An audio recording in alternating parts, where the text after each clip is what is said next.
हरे कृष्णा। आप सभी भक्तों का हार्दिक स्वागत है हमारे कार्यक्रम गीता श्लोक स्मरणम में। आज की कक्षा में हम गीता के चौथे अध्याय के दूसरे श्लोक को स्मरण करने का प्रयास करेंगे। जानेंगे अलग अलग बातें जो इस श्लोक को स्मरण करने में हमारी सहायता करेंगे। कुल मिलाकर हमारी आज की ये 34वीं कक्षा है। इससे पहले की अन्य कक्षाओं को देखने के लिए आप हमारे चैनल गीता ऑनलाइन स्टडी पर जाकर उनको वीडियोस को देख सकते हैं। कार्यक्रम का आरंभ करेंगे मंगलाचरण प्रार्थनाओं से। ओम अज्ञानतिमिरन्धस्य ज्ञानञ्जनशलाकया चक्षुरुन्मीलितं येन तस्मै श्रीगुरवे नमः। श्रीचैतन्यमनोभीष्टं स्थापितं येन भूतले स्वयं रूप कदा मह्यं ददाति स्वपदान्तिकं। वन्देऽहं श्रीगुरो श्रीयुतपदकमलं श्रीगुरून् वैष्णवांश्च श्रीरूपं साग्रजातं सहगणरघुनाथान्वितं तं सजीवं साद्वैतं सावधूतं परिजनसहितं कृष्णचैतन्यदेवं श्रीराधा कृष्णपादान् सहगणललिता श्रीविशाखान्वितांश्च। हे कृष्ण करुणा सिंधो दीनबंधो जगत्पते गोपेश गोपिका कांत राधा कांत नमोस्तुते। तप्त कांचन गौरांगी राधे वृंदावनेश्वरी वृषभानुसुते देवी प्रणमामि हरिप्रिये। वाञ्छाकल्पतरुभ्यश्च कृपा सिन्धुभ्य एव च पतितानां पावनेभ्यो वैष्णवेभ्यो नमो नमः। जय श्री कृष्ण चैतन्य प्रभु नित्यानंद श्री अद्वैत गदाधर श्रीवासादि गौर भक्त वृंद। हरे कृष्ण कृष्ण कृष्ण हरे हरे हरे राम राम राम हरे हरे। पुनः एक बार फिर आप सभी भक्तगणों का हार्दिक स्वागत। कक्षा के आरंभ में हम हर बार इस सत्र को करते हैं जिसमें हम जानते हैं कि हमें श्लोकों को स्मरण क्यों करना चाहिए। तो ये 10 बिंदु हैं, इनको बार बार हम दोहराते हैं और दोहराने के पीछे उद्देश्य ये है कि मन में ये भाव स्थापित हो जाए कि भाई श्लोक स्मरण करने का लाभ क्या है। जब लाभ याद रहेगा तो प्रेरणा भी स्वतः ही हो जाएगी। हम्म। तो आज हम आग्रह करेंगे, किससे आग्रह करें आज? आज हम आग्रह करते हैं सुभद्रा माता जी, आपका इंटरनेट कनेक्शन अगर अच्छा है तो क्या आप पढ़ना चाहेंगी? जी प्रभु जी। जी। ये महान भक्तों की मूल रचनाएं हैं तथा हमारी चेतना पर आध्यात्मिक प्रभाव छोड़ती है। दूसरा पॉइंट, एक गागर में सागर के समान है। इनसे कम शब्दों में महत्वपूर्ण शिक्षा मिलती है। तीसरा पॉइंट, इनसे शास्त्र दृष्टि का विकास होता है। चौथा पॉइंट, इनसे हमारा व्याख्यान प्रवचन प्रमाणिक बनता है। पांचवा पॉइंट, भगवान से प्रार्थना करने में श्लोक स्मरण सहायक होता है। छठा पॉइंट, श्री कृष्ण का स्मरण तथा उनके प्रति प्रेम अभिव्यक्त करने में यह सहायक होता है। सातवां, कठिन समय मृत्यु सहित में यह हमें बचाता है। आठवां, अगले जन्म में भी यह सहायक होता है। गजेंद्र मोक्ष की कथा। हम्म। नौवां, श्री प्रभुपाद द्वारा अनुशंसित है। हम्म। 10वां, ज्ञेय होने के कारण श्लोकों का उच्चारण अत्यंत सुगम लगता है। जी, बहुत बहुत धन्यवाद। तो ये 10 बिंदु हैं। इन 10 बिंदुओं में किसी भी एक बिंदु को लेकर यदि आप मनन करें, ध्यान करें, चिंतन करें तो आपको वास्तव में स्वाभाविक रूप से प्रेरणा होगी कि हाँ, श्लोक स्मरण जो है वो एक अच्छी प्रक्रिया है और भक्ति का एक अंग है। यदि हम स्मरण करते हैं, उनका उच्चारण करते हैं, दोहराते हैं तो बड़ा उत्तम है, बड़ा सुंदर है। इसके बारे में विस्तार से हमने चर्चा अपनी सबसे पहली कक्षा में, हाँ, आधा घंटा लगाकर हर एक बिंदु को बारी बारी से समझाया है विस्तार से। तो जो देखना चाहते हैं पुनः वो कक्षा वो देख सकते हैं। जी, चलिए आगे चलते हैं। आते हैं आज के मूल विषय पर, जो है गीता के चौथे अध्याय का दूसरा श्लोक। तो श्लोक अभी स्क्रीन पर आपके सामने है। गीता के चौथे अध्याय का दूसरा श्लोक। आध्यात्मिक ज्ञान परंपरा से प्राप्त होता है। मूल संदेश क्या है इस श्लोक का कि आध्यात्मिक ज्ञान कैसे प्राप्त होता है? परंपरा के माध्यम से प्राप्त होता है। और श्लोक किस प्रकार है? एवं परंपरा प्राप्तम इमं राजर्षयो विदुः सा कालेन मेहता योगो नष्टः परन्तप। एवं परंपरा प्राप्तम इमं राजर्षयो विदुः स कालेन हे महता योगो नष्टः परन्तप। तो बारी बारी से अब हम आप सभी को निमंत्रित करेंगे, आमंत्रित करेंगे कि इनका उच्चारण करें। सर्वप्रथम हम आरंभ करेंगे। निधि माता जी, क्या आप उच्चारण करना चाहेंगी? जी। एवं परंपरा प्राप्तम इमं राजर्षयो विदुः सा काले निहिन्महता योगो नष्ट परम तप। बहुत सुंदर। परंत परंत जी ठीक। कोई बात नहीं, एक बार फिर से कर लीजिए जी। हम्म, एवं परंपरा प्राप्तम इमं राजर्षयो विदुः सा काले निहन्महता योगो नष्ट परम परंतप। परंतप। परंतप। परंतप, परंतप जो है वो अर्जुन का नाम है। परंतप, ठीक है। बहुत बढ़िया, बहुत सुंदर। अगला नंबर है रजनीश प्रभु जी, आप करना चाहेंगे?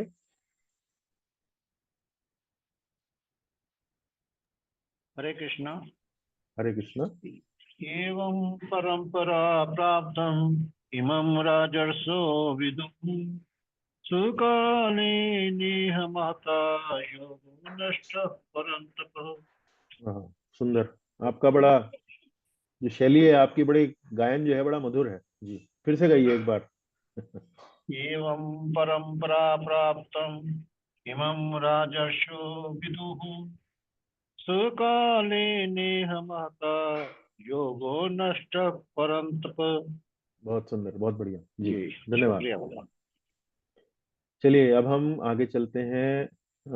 राकेश प्रभु जी, आप उच्चारण कीजिए। एवं परंपरा प्राप्तम इमं राजर्षयो विदुः स कालेन महता योगो नष्टः परन्तप। बहुत बढ़िया, बहुत सुंदर, बहुत सुंदर जी। सुभद्रा माता जी। हाँ जी। एवं परंपरा प्राप्तम इमं राजर्षयो विदुः सह कालेन महता योगो नष्टः परम तप।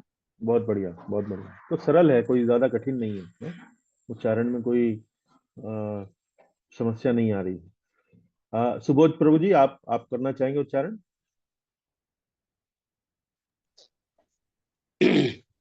एवं परंपरा प्राप्तम् इमं राजर्षयो विदुः सकालेन न महता योगो नष्ट परन्तपः। बहुत बढ़िया, बहुत बढ़िया। जयमाला माता जी, आप भी करना चाहेंगी? एवं परंपरा प्राप्तम् इमं राजर्षयो विदुः सकाले नेह महता योगो नष्ट परन्तप। बहुत बढ़िया, बहुत बढ़िया, बहुत बढ़िया। सबने बहुत ही अच्छा उच्चारण किया, बिल्कुल साफ स्पष्ट। हाँ, तो अब हम याद अगर इसको करना चाहें तो एक एक पंक्ति को बार बार दोहरा सकते हैं, तीन तीन बार, तीन तीन बार, इस तरह से बार बार जब दोहराएंगे तो शब्द जो है वो हमारी जीवा पर चढ़ जाएंगे, हमारे मस्तिष्क में बैठने लगेंगे और सरल होगा याद करना।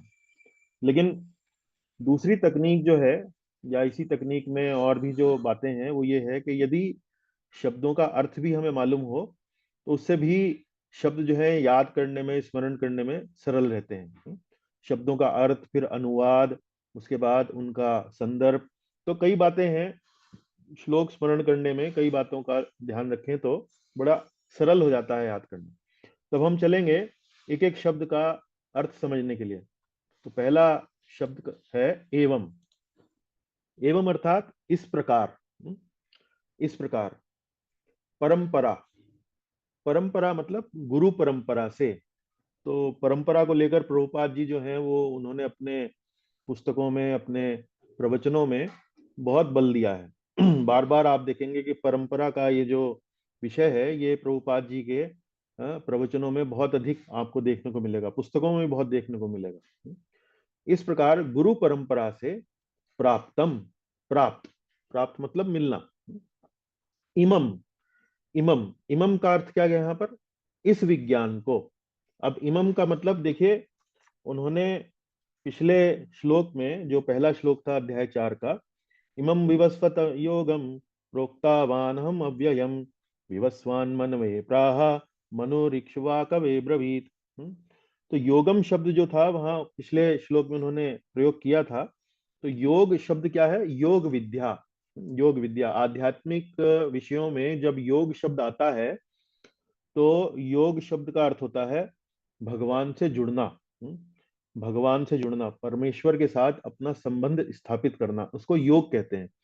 वैसे तो योग शब्द के अलग अलग अर्थ होते हैं, अलग अलग संदर्भ में अलग अलग इनका अर्थ लगाया जाता है।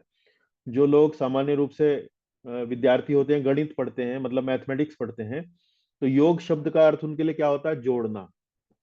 आयुर्वेद में यदि योग शब्द का प्रयोग किया जाए तो उसका मतलब क्या है कि कुछ अलग अलग औषधियों का मिलाना। तो इस तरह से योग शब्द का अलग अलग अर्थ कई बार लगा है। भगवत गीता में भगवान श्री कृष्ण ने योग शब्द का अर्थ कई तरीके से किया है। योग मतलब कई बार ज्ञान योग के रूप में भी किया है, कर्म योग के रूप में भी किया है, कई बार भक्ति योग के रूप में भी किया है। तो योग शब्द जो है वो किस परिप्रेक्ष्य में, किस संपर्क संबंध में वो बात चल रही है वहां पर, उसके अनुसार उसको समझना पड़ेगा। तो यहाँ चूंकि जो ज्ञान अब भगवान अर्जुन को दे रहे हैं, जो बातें उनको बता रहे हैं, उसको वो योग कह रहे हैं।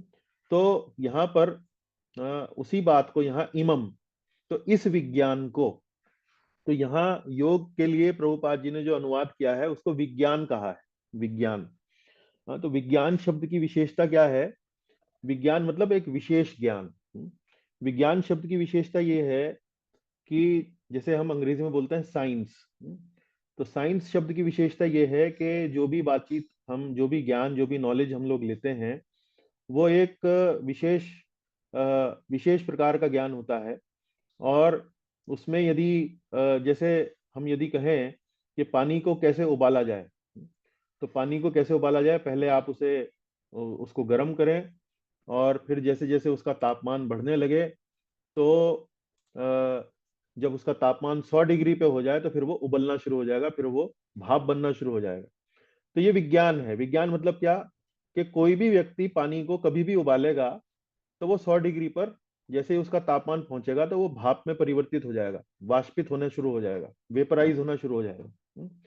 तो योग विद्या को, भगवान से जुड़ने का ये जो योग विद्या है, ये भी एक विज्ञान है। विज्ञान का मतलब क्या?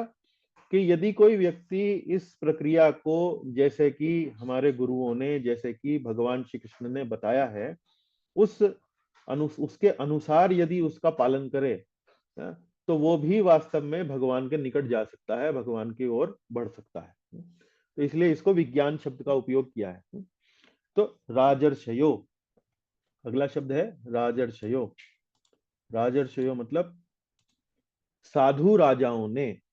राजर्षयो शब्द जो है दो शब्दों से बना है, राजा और ऋषि। तो राजा तो जैसे प्रजा का पालन करने के लिए जो व्यक्ति होता है किसी राज्य में, उसको राजा कहते हैं। और ऋषि, ऋषि मतलब कोई आध्यात्मिक रूप से उन्नत व्यक्ति। राजर्षयो, राजर्षयो शब्द मतलब राजा और ऋषि को यहाँ पर मिला दिया गया है। तो यानी कि जो राजा है वो राजा ही नहीं है, साधु स्वभाव का राजा है। साधु स्वभाव का राजा है। तो राजा भी कई प्रकार के हो सकते हैं। जो निकृष्ट किस्म के राजा होते हैं वो असुर स्वभाव के होते हैं, जैसे दुर्योधन। तो दुर्योधन जो था वो राज्य को एक प्रकार से अपने अहंकार के प्रतीक के रूप में देखता था, अपनी एक संपत्ति के रूप में देखता था, और उसका वो उसमें जो प्रजा थी उसका शोषण किया करता था। तो इस प्रकार का राजा था वो। लेकिन युधिष्ठिर जो थे वो एक राजऋषि थे। राजऋषि मतलब एक साधु स्वभाव के राजा थे, जो हमेशा साधु को, जो हमेशा अपनी प्रजा को पुत्र के समान देखते हैं, इस भावना से देखते हैं, उनका, उसकी देखभाल करते हैं, उनके हित के बारे में हमेशा सोचते रहते हैं। तो साधु राजाओं को, तो इस विज्ञान को साधु राजाओं ने विदुहु, विदु अर्थात जाना। तो इस विज्ञान को साधु राजाओं ने जाना। लेकिन स, तो वही बात जो यहाँ पर इमम शब्द के लिए आई है, इस विज्ञान को, सा मतलब वह ज्ञान जो ये योग विद्या का ज्ञान है, जिसकी चर्चा अभी तक भगवान अर्जुन से कर रहे हैं। का लेने है महता, काल इन्हें महता, मतलब काल मतलब शब्द क्या होता है? काल का मतलब होता है समय। और जब समय का उपयोग काल के रूप में किया जाता है तो विशेष रूप से उसका मतलब क्या होता है? यहाँ पर समय का एक गुण होता है नष्ट करना, डिस्ट्रॉय करना। तो कालीनः, तो काल क्रम में, काल क्रम में मतलब इस समय की अवधि में वह ज्ञान जो था वो, ये कौन सा ज्ञान? मतलब योग विद्या का ज्ञान, अर्थात ये जो महान ज्ञान था वो, ये जो योग विद्या थी, योगो अर्थात ये वह योग विद्या नष्ट, नष्ट मतलब छिन्न भिन्न हो गई, छिन्न भिन्न हो गई, लुप्त हो गई। उस ज्ञान का कोई अता पता ही नहीं रहा। अब वो ज्ञान जो था वो हमें दिखाई नहीं पड़ता है। परंतपा, परंतपा मतलब अर्जुन, अर्जुन का एक नाम है। परंतप का अर्थ होता है शत्रुओं का दमन करने वाला। तो भगवान जो है अर्जुन का यहाँ पर एक तरह से उत्साह बढ़ाते हैं उसको परंतप कहकर, कि तुम युद्ध नहीं करना चाहते हो लेकिन तुम तो परंतप हो, शत्रुओं का नाश करने वाले हो। अब यहाँ देखिए, कुल मिलाकर यदि हम इस श्लोक को जोड़कर सब बातों को लेकर पढ़ें तो भगवान श्री कृष्ण अर्जुन को जो ज्ञान उसको वो दे रहे हैं उसका उसकी पृष्ठभूमि भी बता रहे हैं कि भाई ये ज्ञान जो था पिछले श्लोक में बताया कि कैसे ये मैंने सबसे पहले सूर्य देव विवस्वान को दिया, उसके बाद फिर ये मनु को दिया गया, मनु के बाद फिर ये राजा इक्ष्वाकु को दिया गया। और ये ज्ञान किस पद्धति से दिया गया, ये ज्ञान किस पद्धति से दिया गया उसकी चर्चा यहाँ हो रही है। ये ज्ञान परंपरा पद्धति से दिया गया, इस प्रकार गुरु परंपरा से प्राप्त। और ये ज्ञान विशेष रूप से किनके लिए था? राज ऋषियों के लिए था। राज ऋषि जो साधु राजा थे उनके लिए था, क्योंकि वो इस ज्ञान का उपयोग करके अपनी प्रजा पर शासन कर सकें। उनको ये ध्यान रहे कि जब वो इस ज्ञान को समझे तो इस बात को वो सुनिश्चित करें कि वास्तव में इस ज्ञान का महत्व क्या है। इस ज्ञान का महत्व है कि भगवान से संबंध स्थापित करना, भगवान से संबंध स्थापित करके वास्तव में भगवान के पास चले जाना। तो राजर्षि मतलब राजा, ऐसे साधु राजाओं को जब ये ज्ञान दिया जाता है तो साधु राजा जो है वो इस बात का ध्यान रखते हैं कि वो अपनी प्रजा पर शासन इस प्रकार करें ताकि उनका भगवत साक्षात्कार होना, भगवान से संबंध जुड़ना वो एक प्रकार से उचित हो, सुचारू रूप से हो। लेकिन ये ज्ञान जो था वो काल क्रम में छिन्न भिन्न हो गया, काल क्रम में छिन्न भिन्न हो गया, मतलब समय के साथ साथ ये ज्ञान जो था वो छिन्न भिन्न हो गया। तो अब भगवान जो है वो उस परंपरा को पुनः स्थापित कर रहे हैं, पुनः इस ज्ञान को अर्जुन को देकर इस परंपरा को पुनः वो स्थापित कर रहे हैं। तो ये इस श्लोक का एक प्रकार से प्रत्येक शब्द का अर्थ है। अब हम चलते हैं आगे। आगे हम जानना चाहेंगे कि भाई अनुवाद के साथ साथ हमने यहाँ संस्कृत को भी लगाया है, और फिर हम थोड़ा सा इसको पढ़ने का प्रयास करते हैं, देखते हैं कौन पढ़ सकते हैं। राकेश प्रभु आप पढ़ना चाहेंगे? जी प्रभु जी। जी। इस प्रकार परंपरा क्रम से प्राप्त इस योग विद्या को राज ऋषियों ने जाना। हे परंतप, इस संसार में यह योग विद्या समय के प्रभाव से नष्ट हो गई है। तो राज ऋषियों ने इस ज्ञान को प्राप्त किया। कैसे प्राप्त किया? परंपरा पद्धति से, परंपरा क्रम से प्राप्त किया। लेकिन समय के साथ साथ ये योग विद्या जो है, ये जो ज्ञान जो मैं तुमको भी बता रहा हूँ, ये समय के प्रभाव से नष्ट हो गया है। तो इस तरह से हम देख सकते हैं कि अलग अलग जो हमने अनुवाद किया है उसके साथ जो संस्कृत के शब्द हैं वो जो श्लोक में उपयोग हुए हैं वो कहाँ कहाँ फिट होते हैं। तो इससे आपको श्लोक को और समझने में सरलता होगी। अब हम आते हैं इसके संदर्भ में। तो संदर्भ को लेके कई बातें तो मैं आपको एक बार पहले बता चुका हूं थोड़ा बहुत, लेकिन पुनः एक बार एक एक बिंदु को फिर से एक बार पढ़ेंगे ताकि कोई बात छूट ना जाए। पिछले श्लोक में भगवान अर्जुन को गीता के ज्ञान का इतिहास बताना आरंभ करते हैं। तो हमने पिछली बार पढ़ा था कि कैसे ये ज्ञान जो था वो सूर्यदेव को दिया गया, उससे मनु को दिया गया, मनु से इक्ष्वाकु को दिया गया।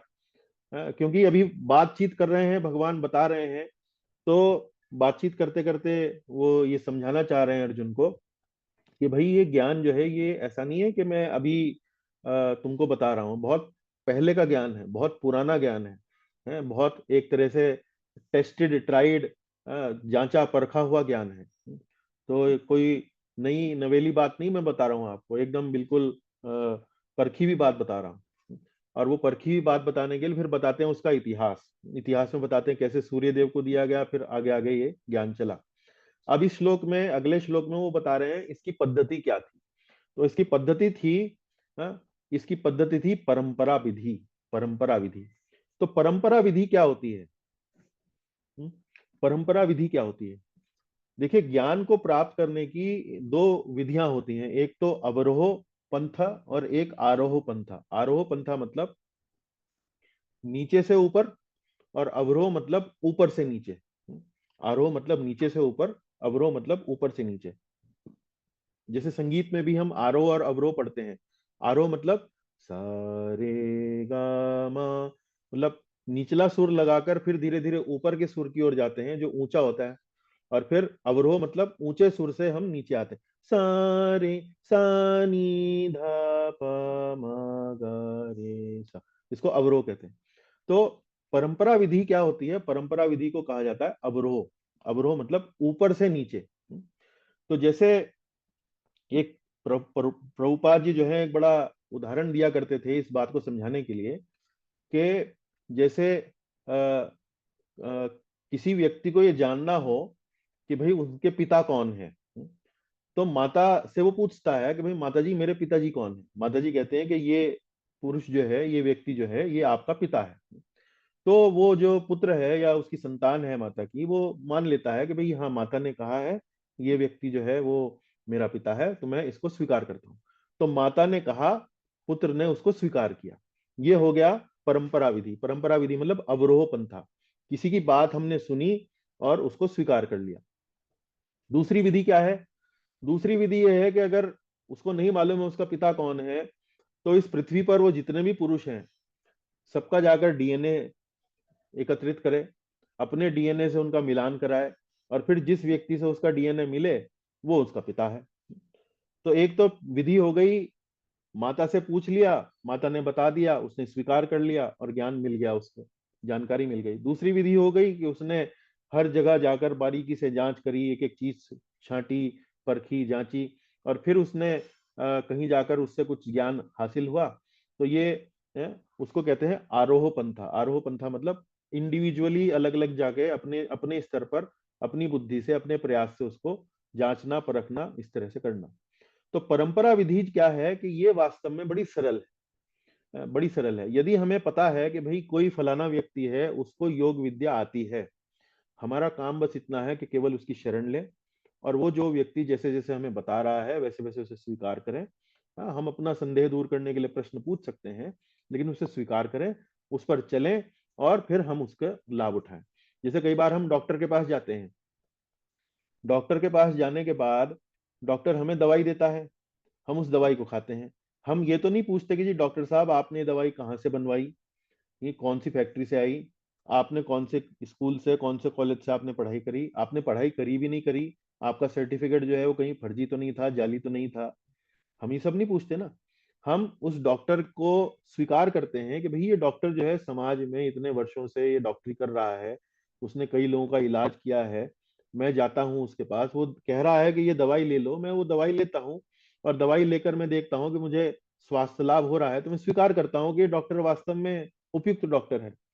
तो इसको परंपरा विधि कहते हैं। तो परंपरा विधि में, गुरु परंपरा विधि में, एक गुरु से दूसरे व्यक्ति को वो ज्ञान मिलता है, दूसरे व्यक्ति से वो तीसरे को ज्ञान मिलता है, तीसरे से चौथे को ज्ञान मिलता है। तो इसमें परंपरा विधि से ये ज्ञान जो है वो आगे बढ़ता रहता है। और हमारे वैष्णव समाज में भी चार वास्तव में मुख्य वैष्णव परंपराएं हैं जो सीधा भगवान श्री कृष्ण से चली आ रही हैं। तो चार वैष्णव परंपराएं कौन सी हैं? चार वैष्णव परंपराएं हैं जो एक ब्रह्मा जी से आ रही है, दूसरी जो लक्ष्मी जी से आ रही है, तीसरी जो भगवान शिव से आ रही है, और चौथी जो है वो चतुष कुमारों से आ रही है, चार कुमार जो हैं उनसे आ रही है। तो ये चारों वैष्णव परंपराएं हैं। यदि आप इन वैष्णव परंपराओं में अपना योग विद्या का या आध्यात्मिक ज्ञान जो है वो उसको पढ़ते हैं, स्वीकार करते हैं, तो उसमें कहीं कोई आपको कठिनाई नहीं होगी। बिल्कुल वही बातें बताई गई हैं जैसा कि भगवान श्री कृष्ण बताना चाहते थे, या भगवान कृष्ण ने जब पहली बार किसी को बताई इस परंपरा सिस्टम में, तो उसी प्रकार से उसको समझा गया, उसी प्रकार से उसको जाना गया।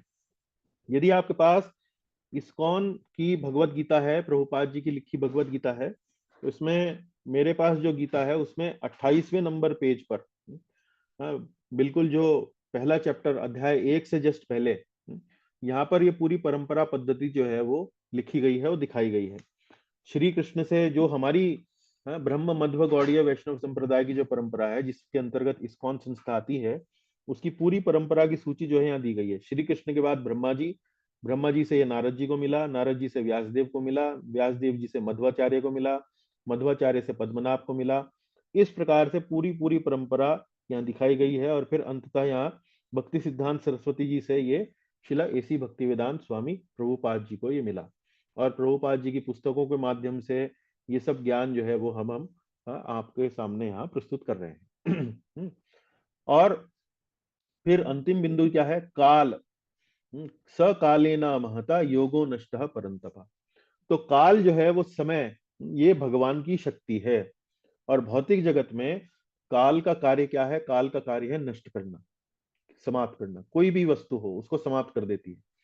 कोई वस्तु हो, कोई लकड़ी का टुकड़ा है, कोई लोहे का टुकड़ा है, आप रख दीजिए, उसका निर्माण कर दीजिए, कुछ समय बाद वो धीरे धीरे जरने लगेगा, कुछ समय बाद धीरे धीरे वो नष्ट होने लगेगा। इस प्रकार से काल मतलब, हाँ, किसी भी वस्तु को नष्ट कर देती है। इसी प्रकार काल जो है वो ज्ञान को भी नष्ट कर देती है।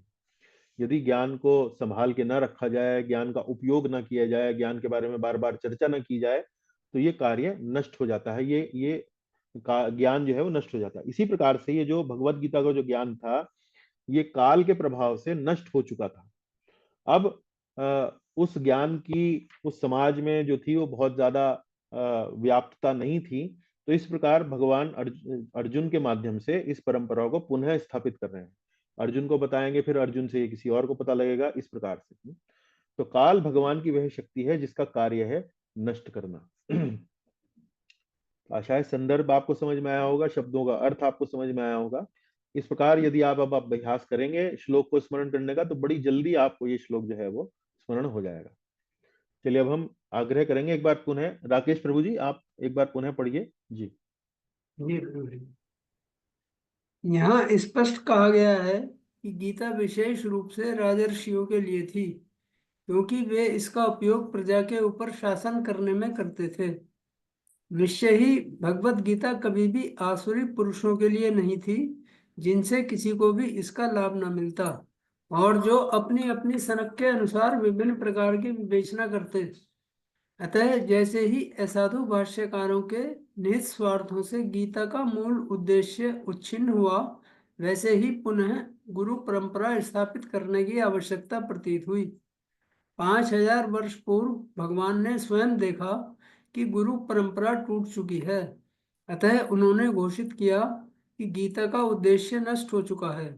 इसी प्रकार इस समय गीता के इतने संस्करण उपलब्ध हैं, विशेषतया अंग्रेजी में, कि उनमें से प्राय सभी प्रामाणिक गुरु परंपरा के अनुसार नहीं हैं। विभिन्न संसारी विद्वानों ने गीता की असंख्य टीकाएं की हैं, किंतु वे प्राय सभी श्री कृष्ण को स्वीकार नहीं करते, यद्यपि वे कृष्ण के नाम पर अच्छा व्यापार चलाते हैं। यह आसुरी प्रवृत्ति है, क्योंकि असुरगण ईश्वर में विश्वास नहीं करते, वे केवल परमेश्वर के गुणों का लाभ उठाते हैं। अतएव अंग्रेजी में गीता के एक संस्करण की नितांत आवश्यकता थी, जो परंपरा गुरु परंपरा से प्राप्त हो।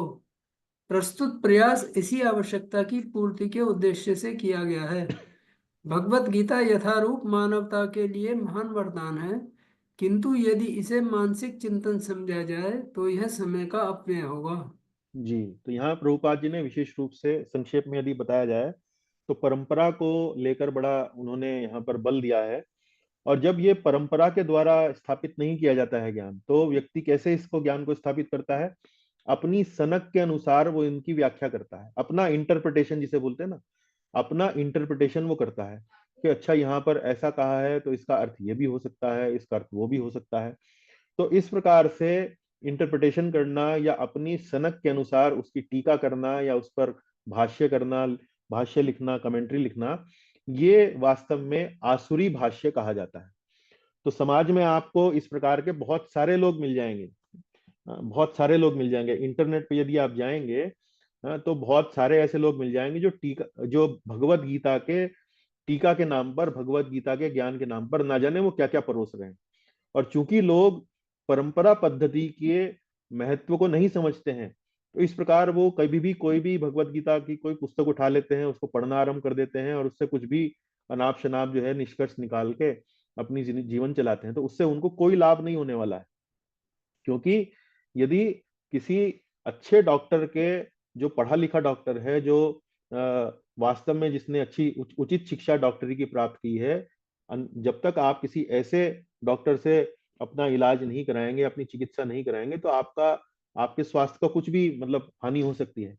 इसी तरह कैसे परंपरा आध्यात्मिक ज्ञान भी जब तक हम परंपरा पद्धति के अनुसार नहीं लेंगे, तो हम कहीं और जा सकते हैं, हम भगवत धाम या हम भगवान के निकट जाने के बजाय कहीं भी इधर उधर भटक सकते हैं। तो इस प्रकार के संस्करण आपको बहुत मिल जाएंगे भगवत गीता के। उन्हें आसुरी संस्करण यहाँ पर प्रभुपाद जी कहते हैं। चलिए अब थोड़ा सा स्वादिष्ट तरीके से भगवत गीता के इन्हीं श्लोकों का उच्चारण किया जाए। तो स्वादिष्ट से मतलब है कि थोड़ा कविता के अनुसार यदि इसी श्लोक को देखें तो वो कैसे कविवर सर्वेश्वरी कृष्णदास जी ने इस श्लोक को लिखा है। यह विधि परंपरा आबद्धित परब्रह्म की ज्ञान पिटारी, यथा रूप मिलती राजर्षहि जो संलग्न प्रजा हितकारी। काल चक्र अधीन नियति ते परंपरा छिन्न भिन्न हो जाई, गीता ज्ञान लुप्त लागे अब यथा रूप की कीर्ति गवाई। तो बड़ा सुंदर शब्दों का उपयोग करते हुए यहाँ पर प्रभु जी ने बड़ी सुंदर कविता लिखी है, इसी श्लोक को समझाने के लिए है। यह विधि परंपरा आबद्धित, कि ये जो विधि है ज्ञान को मिलने की, ये परंपरा द्वारा बद्ध है, और इसमें ये योग विद्या है पर ब्रह्म की ज्ञान पिटारी, इसमें पर ब्रह्म का ज्ञान है। यथारूप मिलती, यथारूप मतलब जैसे भगवान ने कही वैसे यदि इसको आगे बढ़ाया जाए, राजर्षि जो संलग्न प्रजा हितकारी, तो ये राजर्षियों के लिए है जो वास्तव में प्रजा के हितकारी हुआ करते थे। काल चक्र अधीन नियति थे, काल चक्र के अधीन होने के कारण परंपरा छिन्न भिन्न हो जाई, परंपरा छिन्न भिन्न हो गई। गीता ज्ञान लुप्त लागे अब यथा रूप की कीर्ति गवाई। तो यथा रूप जो था वो उसका चला गया है, कुछ आसुरी ज्ञान जो है वो अब भगवत गीता के ज्ञान में मिलकर परोसा जाने लगा है। तो इस तरह से ये परंपरा छिन्न भिन्न हो गई। इस प्रकार से कविवर ने ये बड़ी सुंदरता से कविता में सुनाई है। आगे देखते हैं अंग्रेजी में यदि इसको कविता में कहा गया तो कैसे लगेगा। Saintly Kings received my words in straight disciplic line, yet somehow this science has been lost in course of time। Science देखिए, यहाँ विज्ञान शब्द के लिए साइंस शब्द यहाँ कविवर इस्तेमाल कर रहे हैं, प्रयोग कर रहे हैं। डिसाइप्लिक लाइन, डिसाइप्लिक मतलब शिष्य परंपरा, डिसाइपल, मेरा डिसाइपल कोई और है, उसका डिसाइपल कोई और है, उसका डिसाइपल कोई और है, इस प्रकार से एक डिसाइपल से दूसरे डिसाइपल तक ये परंपरा चलती है। तो इसे परंपरा प्रणाली कहा जाता है। संगीत भी इसी तरह से परंपराओं में सीखा जाता है। चलिए अंततः वही 4-5 बिंदु पुनः दोहराएंगे। तो हमारा विशेष रूप से श्लोकों को स्मरण करने का फॉर्मूला क्या है आप सभी लोगों के लिए, वो ये है कि सबसे पहले श्लोक का छंद पहचाने, अनुष्टुप है कि त्रिष्टुप है, गीता में इन दोनों छंदों का उपयोग हुआ है। अनुष्टुप छंद है तो एक प्रकार से गाया जाएगा, त्रिष्टुप छंद है तो दूसरी प्रकार से गाया जाएगा। वर्तमान श्लोक जो आज हमने पढ़ा वो अनुष्टुप छंद था और हमने गायन आपको करके दिखाया, उससे आपको गायन पता लगेगा। शब्दों के अर्थों पर ध्यान दें, उन्हें बार बार दोहराएं, उनको समझने का प्रयास करें, अपने मस्तिष्क में बैठाएं कि अलग अलग शब्द कौन से हैं। परंपरा प्राप्तम, राजर्षयो, काले नह, महता, इस प्रकार से अलग अलग शब्दों को उनको देखें, उन पर मनन करें, ध्यान दें, अपने मस्तिष्क में बैठाएं। फिर एक एक करके पंक्तियों का स्मरण करें, एक एक करके पंक्तियों का स्मरण करें। एवं परंपरा प्राप्तम, एवं परंपरा प्राप्तम, एवं परंपरा प्राप्तम, इमं राजर्षयो विदुः, इमं राजर्षयो विदुः, इमं राजर्षयो विदुः, एवं परंपरा प्राप्तम, इमं राजर्षयो विदुः। इस प्रकार से पंक्तियों का स्मरण करें दोहरा दोहरा कर। फिर श्लोक का संदर्भ समझें। केवल ये नहीं कि हमने श्लोक को रट लिया, उससे बात नहीं बनेगी, उससे पूरा आनंद नहीं आएगा। श्लोक का संदर्भ जाने, क्यों ये श्लोक कहा गया, कहाँ कहा गया, किस परिप्रेक्ष्य में क्या कहा गया, इसमें कौन से ऐसे बिंदु हैं जो हमारे लिए मनन योग्य हैं, ध्यान योग्य हैं, उनको उन पर ध्यान दें। और इसको अपने इस प्रक्रिया को, श्लोक स्मरण की प्रक्रिया को अपनी दैनिक पूजा अर्चना का भाग बनाएं। प्रतिदिन एक श्लोक को स्मरण करें, एक श्लोक को ध्यान दें, उसको पढ़ें, उच्चारण करें। एक दिन में यदि स्मरण नहीं हो रहा है तो उसी श्लोक को अगले दिन पुनः दोहराएं। इस तरह से यदि आप प्रयास करेंगे तो श्लोकों को आप धीरे धीरे स्मरण करना आरंभ कर जाएंगे। आपकी जो वोकेबलरी है, आपकी जो शब्दकोश है, आपका मानसिक शब्दकोश जो है, उसमें अलग अलग श्लोक जो है वो एकत्रित होना आरंभ हो जाएंगे। ठीक है, तो इसी के साथ हम अब कक्षा के समापन पर आ गए हैं। आज देखिए हमने अध्याय 4 का दूसरा श्लोक हमने उस पर अध्ययन किया, और कुल मिलाकर हम अभी तक 1 से लेकर यहाँ तक अध्याय 4 तक बहुत सारे श्लोकों को स्मरण कर चुके हैं। तो ये सूची है, ये 14, 15, 18 अध्यायों की भी ये श्लोकों की सूची है, जो हमारा उद्देश्य है पूरे याद करने का। 108 महत्वपूर्ण श्लोक। तो आगे की कक्षाओं में भी आते रहिए, श्लोकों को हम धीरे धीरे और स्मरण करेंगे। तो इसी के साथ कक्षा को यहाँ विश्राम देते हैं। श्रीमद् भगवद गीता की जय, श्रील प्रभुपाद जी की जय। कोई यदि आपका प्रश्न है, कोई टिप्पणी है, कोई चर्चा यदि करना चाहें, हम कर सकते हैं। बहुत बहुत धन्यवाद। प्रभु जी, ये 4 मुख्य वैष्णव वैष्णव परंपराएं बताई आपने, हाँ जी। उसमें श्री संप्रदाय, रुद्र संप्रदाय, ब्रह्म संप्रदाय, ये कुमार हैं, तो संप्रदाय। कुमार संप्रदाय, तो ये सभी श्री कृष्ण से आती हैं। रुद्र जी परंपरा भी। हाँ, जी सारी की सारी जो है भगवान श्री कृष्ण से आती हैं। इसमें जो पहला जो शिष्य है उसके अनुसार इस परंपरा का नाम पड़ा है। जैसे हमारी परंपरा में जो सबसे पहले जो जिनको ये दिया गया ज्ञान, वो थे ब्रह्मा जी। तो इसलिए हमें हमारी जो परंपरा है उसको ब्रह्म मध्व गौड़ीय संप्रदाय कहते हैं। ब्रह्मा जी से मध्वाचार्य को मिली, मध्वाचार्य से फिर चैतन्य महाप्रभु के माध्यम से ये हम तक पहुंच रही है, ब्रह्म मध्व गौड़ीय संप्रदाय। इसी प्रकार से श्री संप्रदाय किससे आरंभ होता है? लक्ष्मी जी से आरंभ होता है। और फिर रुद्र संप्रदाय ये शंकर जी से आरंभ होता है, भगवान शंकर से। और कुमार संप्रदाय जो है वो चतुष कुमारों से वो आरंभ होता है। तो निम्बार्काचार्य जो है वो कुमार संप्रदाय के आचार्य कहे गए हैं। जैसे हमारे आचार्य कौन है? मध्वाचार्य। इसी प्रकार से श्री संप्रदाय में रामानुजाचार्य हैं, और रुद्र संप्रदाय में वल्लभाचार्य हैं।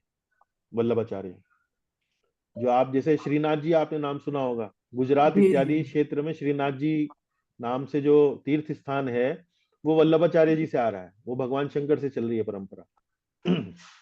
तो प्रभु जी, जब ये श्री कृष्ण से ही आ रहे हैं तो सब ये कृष्ण की आराधना क्यों नहीं करते? सब कोई शंकर जी की आराधना कर रहे नहीं, हैं। सब भगवान श्री कृष्ण की आराधना करते हैं। श्रीनाथ जी जो है रुद्र भगवान श्री कृष्ण। संप्रदाय वाले रुद्र तो शिव संप्रदाय भी शैव नहीं, है वो। नहीं शैव नहीं है, वो भी जी वैष्णव ही है।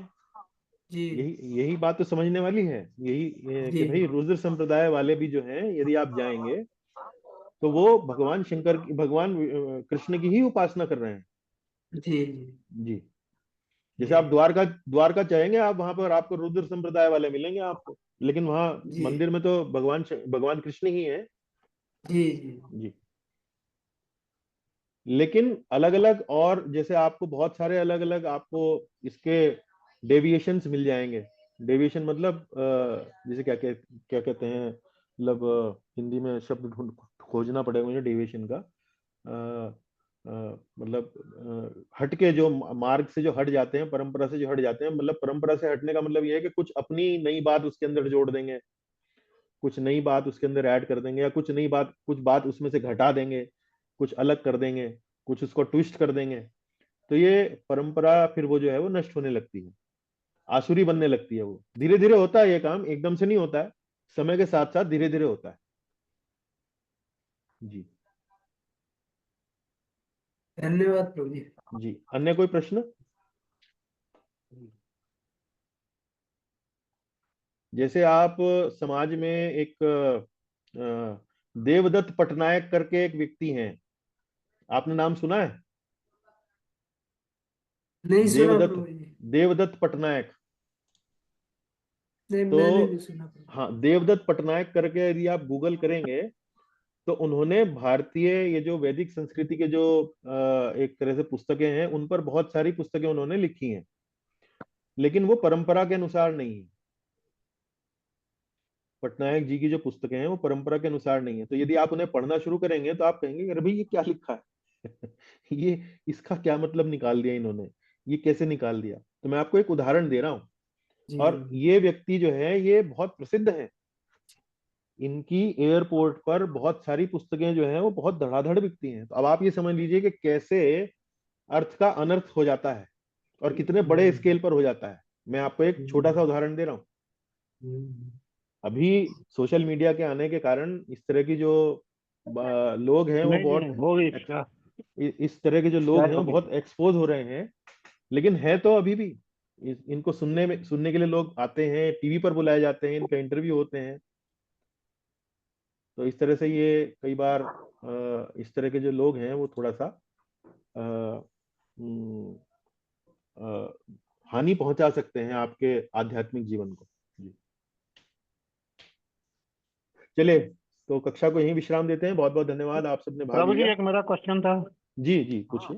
जी प्रभु जी मैं पूछना चाहता था कि अपना कोई ये संस्कृत प्रोनाउंसिएशन गाइड जैसे दी हुई है पीछे भागवत गीता में पीछे जी इंग्लिश इंग्लिश वाली, ऐसा कोई अपना कोई लेक्चर है क्या पहले दिया हुआ?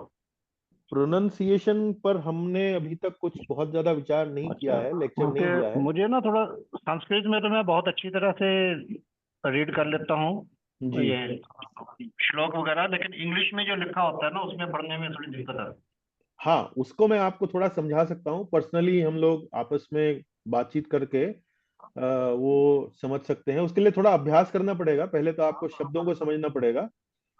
इसको जी डायक्रिटिक मार्किंग बोलते हैं। अंग्रेजी के जो ये क्या बोलते हैं स्क्रिप्ट है, उसके ऊपर डायक्रिटिक जी जी। मार्किंग कर दी जाती है। उससे वो आप हम्म। बिल्कुल उसको जैसे देवनागरी में आप पढ़ते हैं ठीक है। बिल्कुल उसी तरह से आप पढ़ सकते हैं। हाँ जी हाँ जी। जी, उसको टाइप करना भी हम सिखा थोड़ा सकते हैं आपको, टाइप भी कर सकते हैं आप हाँ, उसको। थोड़ा जी इसका कोई कोई पीडीएफ वगैरह आपके पास हो तो भेज दीजिए कुछ जैसा है।